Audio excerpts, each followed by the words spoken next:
Hey, let it go, let it go, let it go.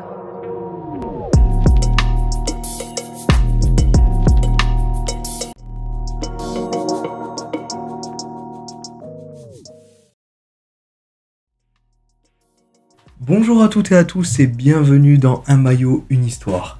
Aujourd'hui, présentation de ce maillot du Valencia CF, maillot de la saison 2007-2008, maillot où le club terminera 10e de la Liga. Aujourd'hui, présentation un peu particulière où Yessine est présent avec moi pour la présentation de ce maillot. Donc Yessine, c'est toi qui auras choisi ce maillot dans ma collection. Pourquoi ? Donc déjà, c'est un maillot qui appartient à Samir, mais moi, il m'a tapé dans l'œil parce que il symbolise une certaine période du Valencia, une belle période et une période qui va être assez noire pour le club.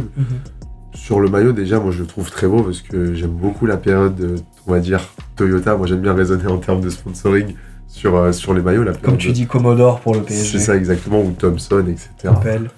Cette période-là, Toyota, moi, ça me rappelle des bons souvenirs de Valence en Ligue des Champions, notamment sur l'année 2006-2007. Moi, je me souviens sur cette saison-là. Ça, c'est la saison qui suit, en fait, donc qui partait sur de bons principes. Mais sur le maillot, déjà, moi, je l'aime beaucoup déjà en termes de texture. Donc, bien entendu, vous ne pouvez pas le ressentir, mais au toucher, si vous avez l'occasion de le toucher, ce maillot-là, ou de toucher des maillots de cette période-là, vous allez voir qu'il y a une certaine texture, en fait, qui est un peu granulée, qui n'est pas forcément agréable au toucher, mais moi qui m'évoque pas mal de souvenirs, puisque j'avais le maillot du PSG, je l'ai toujours. Qui est maillot Nike de cette époque. Voilà, tous les maillots Nike de cette époque avaient cette texture un peu, d'ailleurs, qui frottait quand vous jouez, c'était pas très agréable. Je sais pas pourquoi ils ont choisi ça. C'était des maillots assez épais par rapport aux maillots qui précédaient des saisons précédentes. Disons que c'est un maillot boutique aussi. C'est ça, c'est un maillot boutique. À contrario d'un maillot porté que tu as sur les moi, épaules. Ce que j'ai, ça me porter deux gardiens. Je sais pas pour préparer. Si ça se voit en termes de coupe, peut-être au niveau des manches. Les épaules, où tu as quelque chose de plus cintré. C'est ça. Un patch Liga thermocollé, tandis que là, il est brodé. C'est ça, il est brodé sur ce maillot.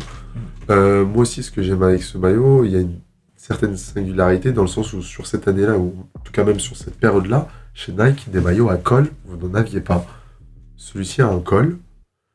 Et je pense peut-être... Alors, il faut savoir que c'est un maillot aussi qui rend hommage au premier titre de la Liga gagné par le Valencia CF en 1941-42. D'ailleurs, quand je vais me lever, on vous fera bien sûr un zoom, mais ici, en fait, vous avez une petite étiquette qui rend hommage justement à cette saison avec le nombre de buts marqués, etc. Et avec la chauve-souris. La chauve-souris, d'ailleurs, qui est, On trouve ici, d'ailleurs, la chauve-souris. C'est ça, qui est l'emblème, en fait, de Valence depuis, je crois, le XVIe siècle, qui représente la communauté de Valence. Vous retrouvez aussi, d'ailleurs, sur le logo, les couleurs de Valence, qui sont aussi les mêmes couleurs que la Catalogne.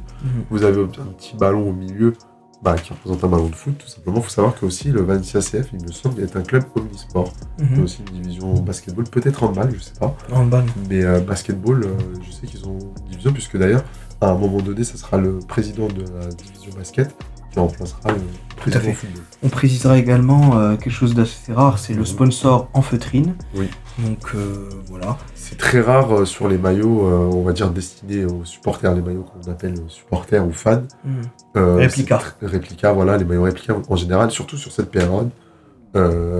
Les sponsors, par exemple, sur le maillot du Barça, UNICEF, les termes collés.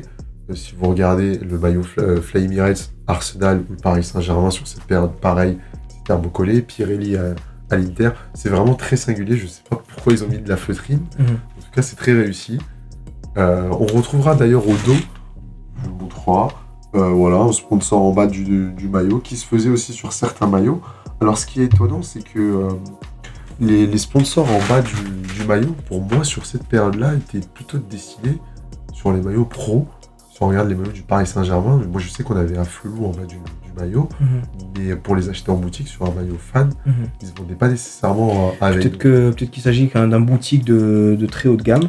Là, par exemple, je sais qu'on retrouve l'étiquette qui montre qu'il ne fait pas partie du stock pro du club, mais on est peut-être sur une version assez haut de gamme du maillot du Valencia. Je tiens d'ailleurs à remercier la personne qui m'a offert ce maillot, qui est mon ami Marinko Marinovic, qui m'a gracieusement offert ce maillot. Ce maillot vient de sa collection personnelle, il m'a été offert. Donc voilà, Yessine, quel sera le sujet de... Alors, pourquoi on vous a choisi ce maillot ? Déjà parce qu'il nous plaît, et aussi parce qu'il il marque une étape importante, je pense, dans le football même européen, puisque en fait Valence, à partir de 2007, malgré une saison 2006-2007 assez réussie, où ils se feront sortir par Chelsea en quart de finale de Ligue des Champions et une 4e place synonyme de qualification en Ligue des Champions en Liga, Valence va rentrer dans une crise incroyable, qui est encore le cas aujourd'hui, puisque Valence n'a toujours pas retrouvé son statut d'antan. Pourquoi ? À cause d'un surendettement, mais colossal. Et on va vous parler de ça, notamment à cause de Mestalla. C'est dans un instant. Características de juego. Yo creo que vamos a ver un partido en donde el Barcelona va a salir a tomar la iniciativa. Bueno, pues de momento lo tiene el Valencia, grandísimo espectáculo. Va a sacar el saque de esquina ahora. Bonjour à toutes et à tous et bienvenue dans Un maillot, une histoire. Nous revoilà en présence de Karim cette fois. Salut Karim. Bonjour. Bien sûr de Yessine. Bien entendu. Toujours au poste les gars, bienvenue. Karim est là avec une très belle pièce sur le dos.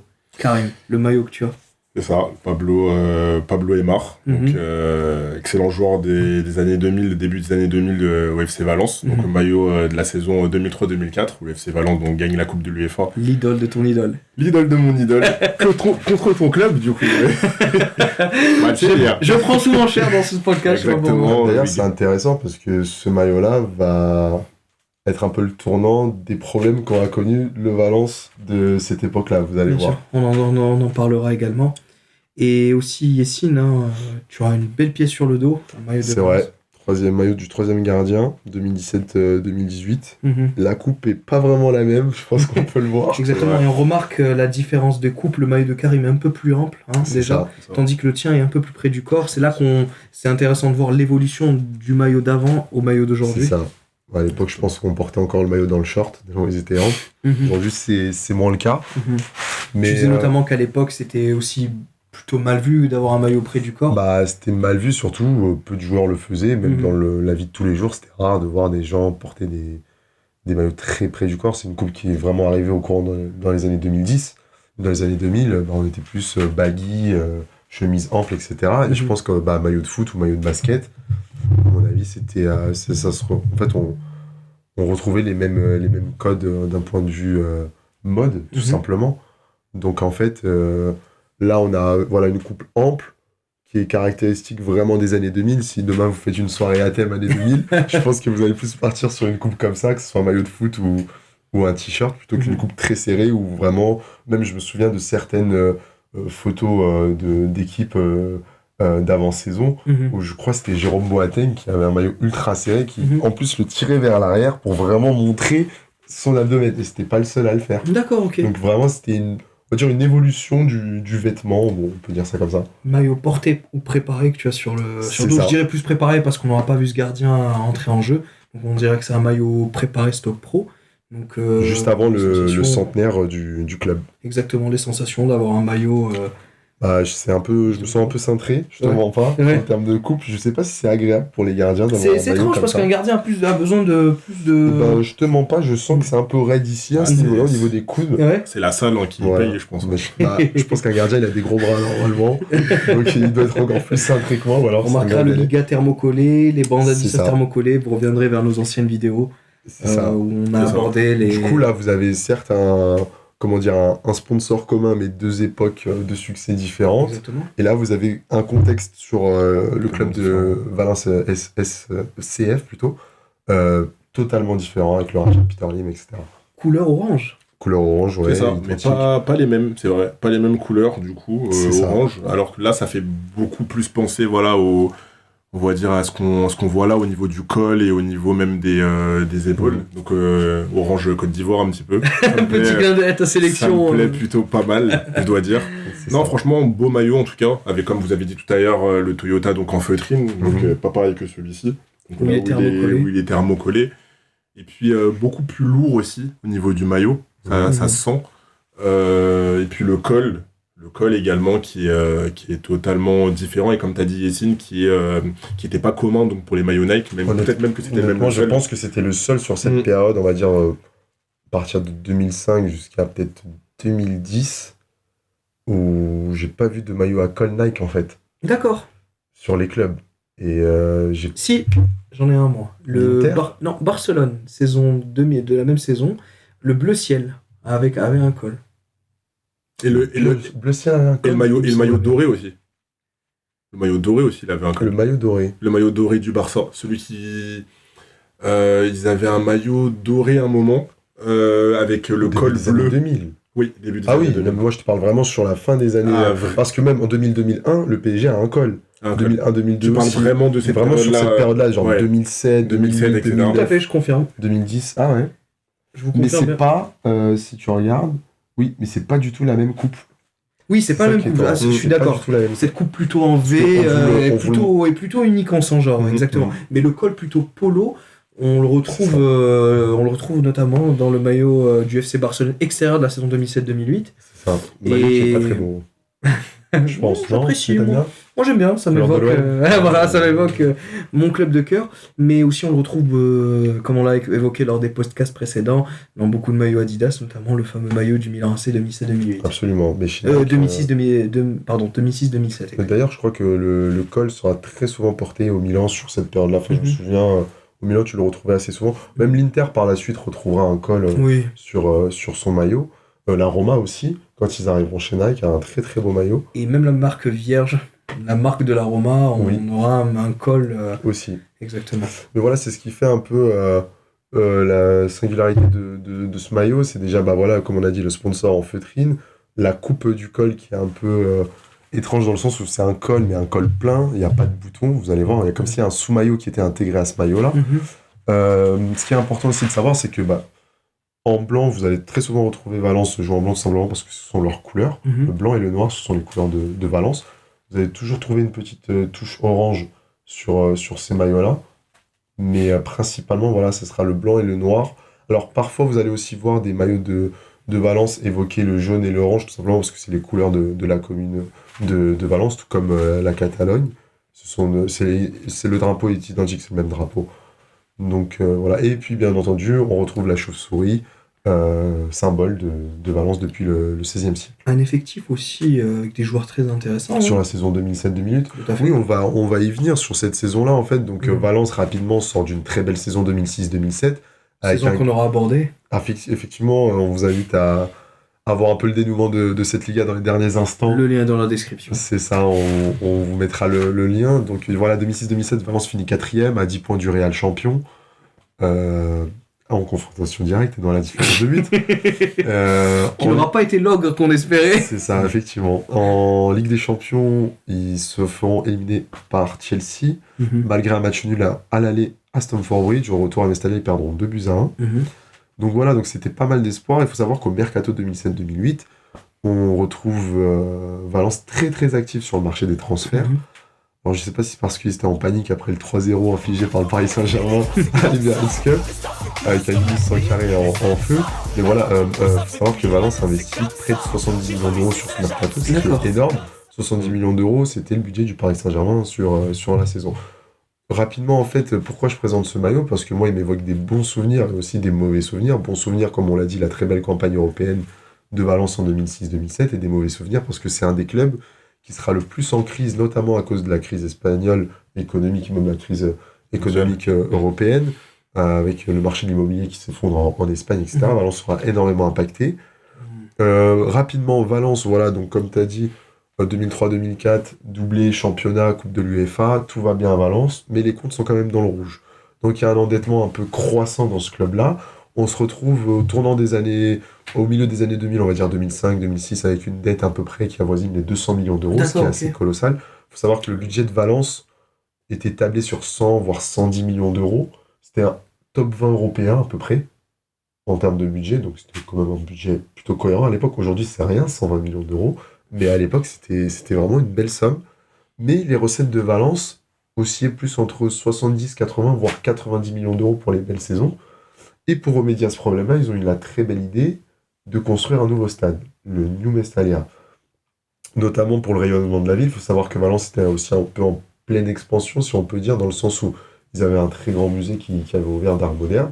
Ils accueillaient sur cette période, en 2007, un Grand Prix de Formule 1, d'ailleurs qui aura cessé parce que la ville était un peu en cessation de paiement, ils n'avaient plus les moyens de financer un Grand Prix. Un Grand Prix, ça coûte très très cher. D'autant que tu as un second passion en sport mécanique. J'aime beaucoup la Formule 1 aussi, depuis très longtemps, bien avant le football d'ailleurs. Et donc voilà, et apparemment, je crois que c'était le président de Valence qui avait discuté avec le président de l'UEFA en lui demandant mais qu'est-ce qui manque à Valence? Je sais plus si c'était le président de Valence ou le maire. Qu'est-ce qui manque à Valence pour accueillir une finale de Ligue des Champions? Il m'a dit un grand stade. Il s'est dit ok, bon, on va faire un grand stade. Donc après cette saison magnifique 2004, il y a un changement de présidence, notamment parce qu'il y a un peu un problème d'actionnariat. On va dire le président, rapidement, le président de Valence n'avait pas la majorité en termes d'actionnaires. Donc, il avait le pouvoir exécutif, mais il n'avait pas vraiment le pouvoir, on va dire, en termes de nombre. Donc il y a un changement d'actionnaire. Le nouvel actionnaire, monsieur Solaire, va justement avoir cette initiative qui vient du bâtiment. Ça fait fortune dans le bâtiment, un peu comme Pérez, sur la commune de Valence notamment, aura cette idée justement du New Mestalla. Donc il y a un projet qui va très vite sortir des terres, qui sera très vite voté, approuvé. Mi idea es hacer un programa en Valencia cuando Morata, que es nuestro jefe de deportes allí, disponga y conocerle a usted de cerca. Pero, por ejemplo, de todos esos dimes y diretes que hay que dicen que la familia Soler lo que quiere realmente es construir el nuevo campo y que por eso se han metido en el Valencia. No, eso son habladurías que desgraciadamente en el mundo del fútbol sí que estoy viendo que rumores hay todos los días. Financé par de l'endettement, donc le stade est estimé à 350 millions d'euros, on parle d'un stade de 75 000 places. Début de la construction 2006, fin des travaux prévus pour 2010, si je dis pas de bêtises, initialement. Donc, On a pris du retard, hein. Ah bah oui, ils ont vraiment pris du retard, puisqu'en 2022, ça n'a toujours pas. Le stade n'est pas achevé. Vous avez l'édifice, mais vous n'avez pas de gradin, on va dire. Donc voilà, on est sur cette période-là. Pendant cette période-là, Valence aussi le bon et le moins bon, c'est-à-dire des années avec une qualification en Ligue des Champions, qui amène 20 millions de recettes à peu près minimum pour le club, et des années sans Ligue des Champions, et là c'est un peu plus compliqué, donc on est obligé de s'endetter un peu plus. Comment financer ce stade quand vous avez déjà 200 à 300 millions d'euros de dettes? Eh bien, on va vendre notre ancien stade. Il faut savoir que l'ancien stade, le stade actuel, c'est-à-dire Mestalla, est au cœur de la ville de Valence, donc il a quand même une certaine valeur. Certains auraient estimé le stade et le terrain à une valeur autour de 200 voire 250 millions d'euros. Il faudrait comparer, je pense, avec ce qu'a été le terrain d'Highbury à Londres, parce que je trouve que c'est surévalué. Ce qui s'est passé, c'est que en 2008, déjà, il y a un premier couac, on va dire, sur le stade. C'est qu'il y a eu 5 morts pendant la construction du stade. Il y a eu 5 morts, donc chantier arrêté pendant plusieurs mois. Le chantier reprend. Février 2009, si je ne me trompe pas, le stade est arrêté, faute de paiement. Le club ne peut plus payer ses créances par rapport au stade. Le club se retrouve avec une dette à plus de 500 millions d'euros. Pourquoi? Parce que le club comptait revendre, comme je vous ai expliqué, l'ancien stade de Mestalla, sauf qu'entre-temps, à partir de 2007, il y a la crise des subprimes aux États-Unis qui se répercute en Europe, qui se répercute aussi du coup sur le marché de l'immobilier en Espagne.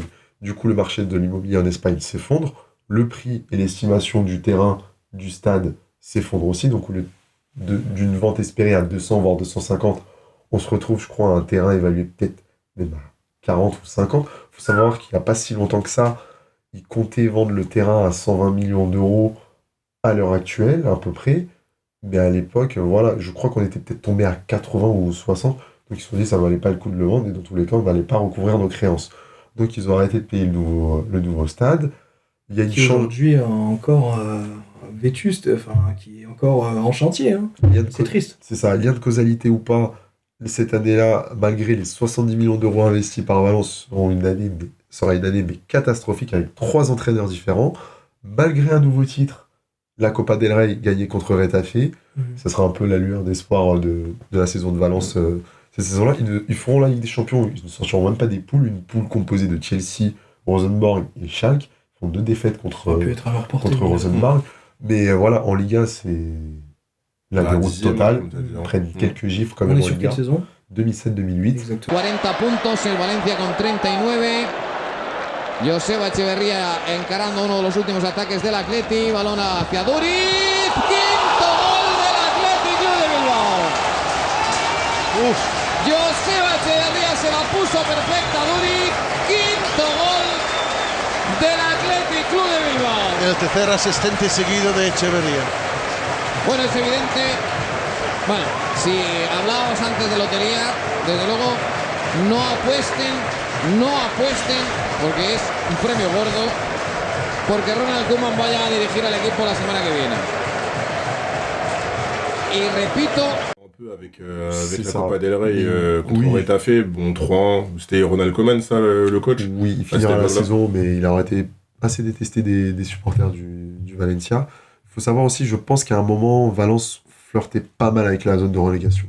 Je vais quand même revérifier tout ça, mais dans mes souvenirs, je me souviens d'une image sur l'équipe TV avec Ronald Koeman qui sortait sous les flashs et protégé parce que... Rectification, on va terminer la saison avec 51 points, excusez-moi.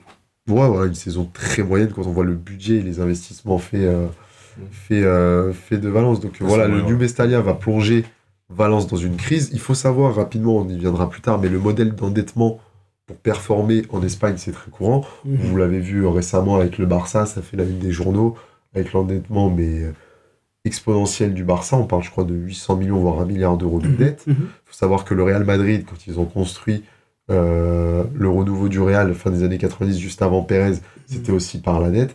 L'arrivée de Figo, Zidane, etc., c'était par la dette. Mais il y avait un modèle économique qui faisait que cette dette allait être très rapidement remboursée grâce à la vente de maillots et l'augmentation des droits TV, etc. En gros, c'est je m'endette, mais derrière, vous inquiétez pas, j'ai les garanties derrière pour récupérer mes sous. Je récupère mon dû. Et au pire des cas, si je vous paye pas, je vous donne les droits économiques de ce joueur. Pite que justamente es ahora, final del partido. 0-1 ganó el Almería y eso es la bronca monumental. Hey, Red and Co.